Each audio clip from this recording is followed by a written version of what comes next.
Welcome to the Dr. Detective 8 PhD True Crime Podcast series, where we bring you critical assessment based on experience. I can't share that enough as far as experience. This is in collaboration with the STS Nation True Crime Talk channel again. So let's talk about this. As you all know, I vacationed recently in New Orleans, just got back yesterday. Great trip. Of course, we had to add to the drama, to the chaos with these 10 escaped prisoners. I have an update for you. The fourth individual that was on the run has been captured, and this is Gary Price. He was arrested by state troopers, one of the escapees. So there's now, out of 10, there are six still at large, four in custody. Gary Price was captured in the New Orleans East District part of town. And essentially, this is an all hands on deck process with local police, sheriffs, FBI, Homeland Security, Fugitive Task Force, and many other units that have combined or provided collaborative efforts in the case. So it's all hands on deck with this, right? As many of you know, I talked about being very minimal police presence on Friday while I was present in the city, and Saturday. This may have been strategic, but on any occasion, um, very little police presence.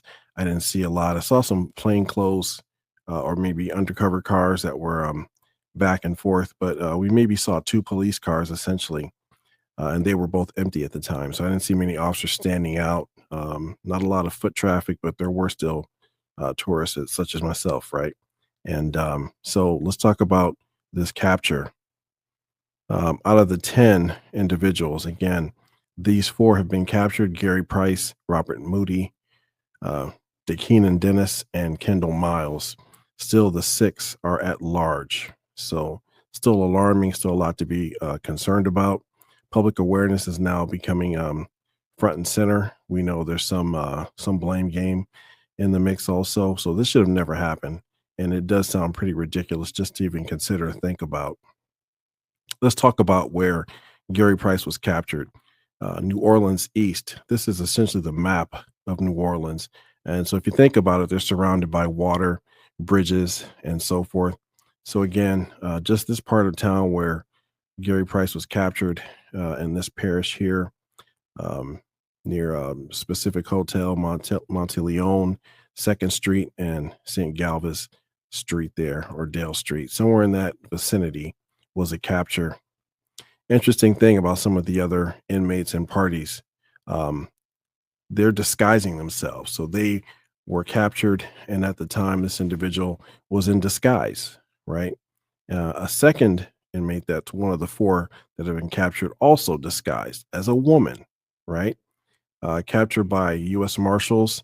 He was disguised. So again, they had some kind of plan of action, or they're very cunning in their efforts of what they're doing. Because this is like day four, right? So this is day four um, of their escape. This happened early Friday morning, and they weren't discovered missing until 7 or 8 hours later, right? How does that happen, right? So someone's got some explaining to do. Someone has to answer for this. I know there have been suspensions as far as the sheriff's department and with the jail system.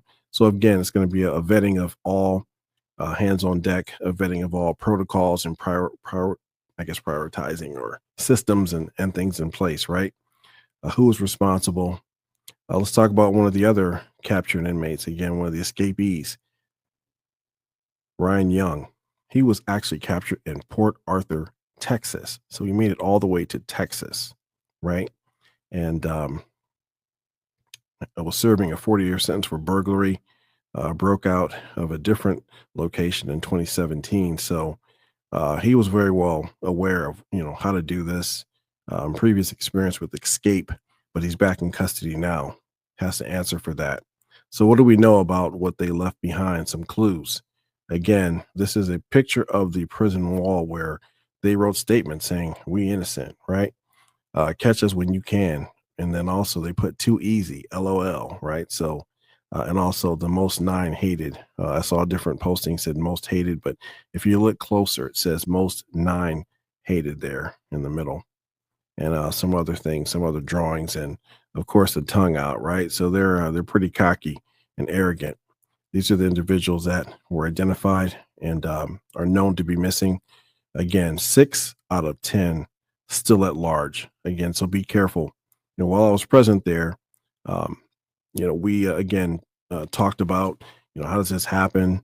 As I mentioned, that Friday, I was taking a sightseeing tour, and initially, before this was actually posted, before social media and press, we saw a caravan of 4 police cars in a slow parade. When I say slow, I'm talking 20, 30 miles an hour, right? Just normal speed, but they had their lights flashing, no sirens, just lights flashing, and a caravan of 4 plus a like SWAT type van or private um, type military style van or just police van. Didn't have police markings, just plain, but that could have been like SWAT unit or some other kind of agency assisting. So I'm assuming this is what happened because, as I said, I stayed 4 or 5 blocks around the corner from where the prison sits. So when I left out early, um, Monday morning early, roughly, when he left around 3:50 a.m. or so, hit those 4 or 5 blocks with the Uber,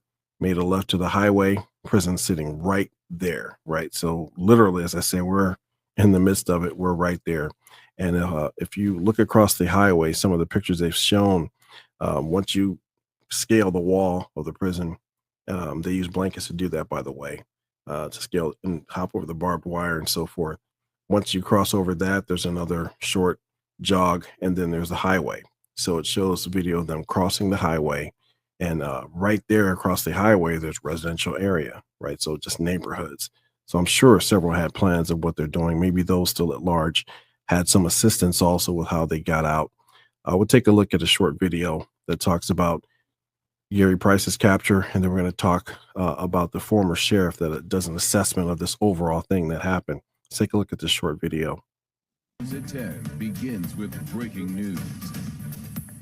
Breaking tonight, another Orleans Parish Jail escapee has been caught. Gary Price was found earlier this evening here in New Orleans.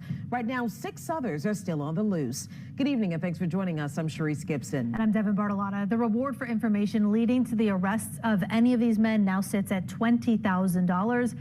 You can find information on who to contact on our website, WWLTV.com. Right. So again, alarming, right? It's not surprised about them reporting this now, right? So now this is priority. It should have been priority day one. As I said, I was there since Wednesday of last week, and nothing heard going into Thursday, Friday. And my observation, seeing the caravan, obviously that was a reason for that.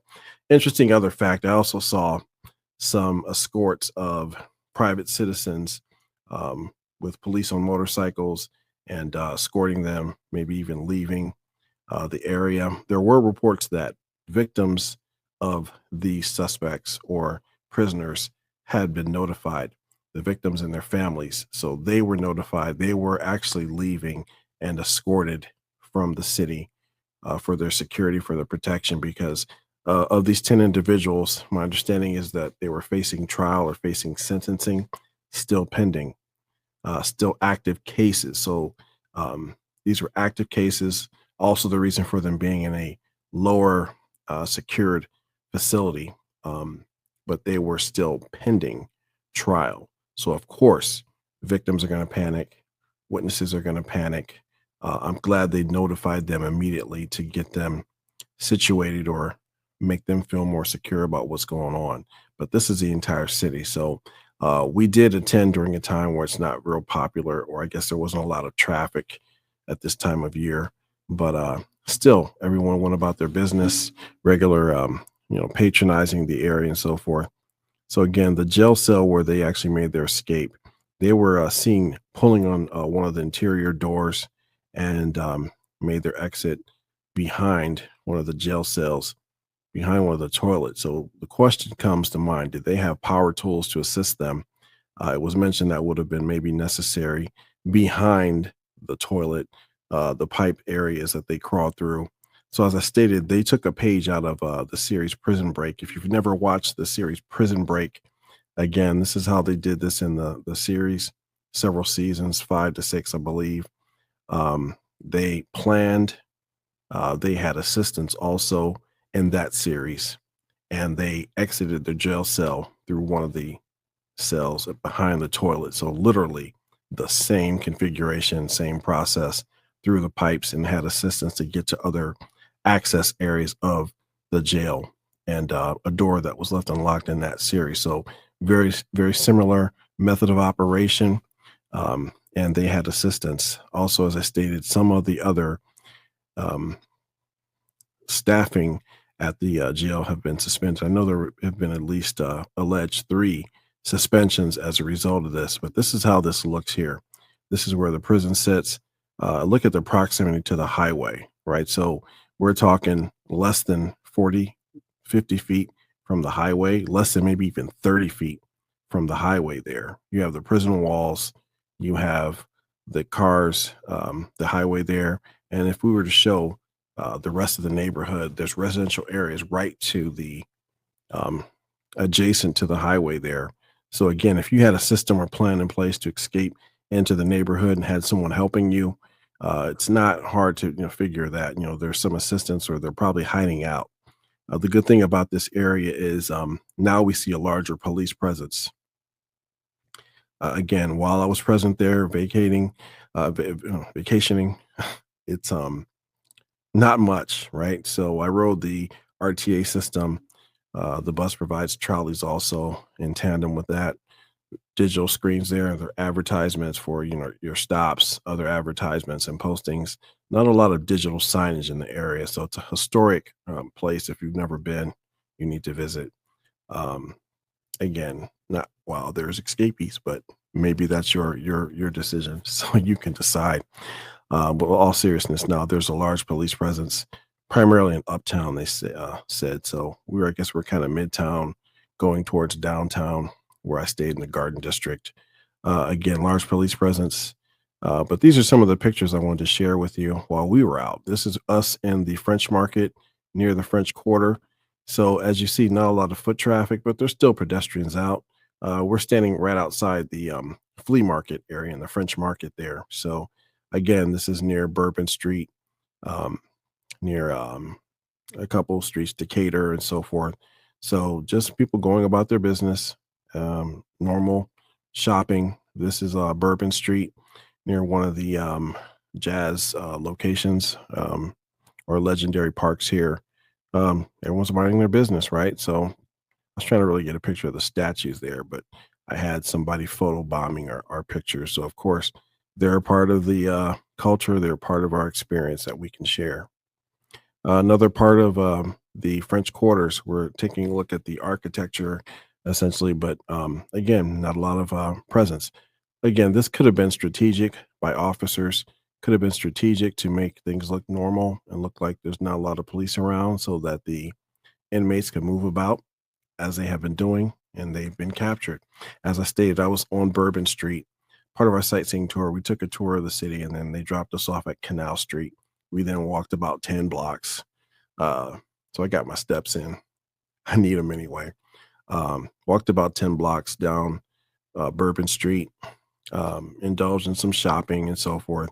Then I learned later one of the prisoners had been hiding under a vehicle on Bourbon Street, apprehended the same day, right? So we learned that later on. I didn't see any activity. There were several police cars again around, but no one speeding by.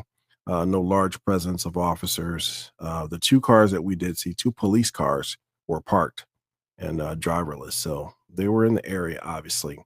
And as noted, this is a collaborative effort between FBI, Homeland Security, Fugitive Task Force, U.S. Marshals, and so forth. So it's all hands on deck, essentially. And the 4th has been captured, more to come. Again, this is the Dr. Detective series, a PhD true crime podcast brought to you by True Crime Talk, also in collaboration. I want to thank you. And please stay tuned, like and subscribe, and share. Thank you.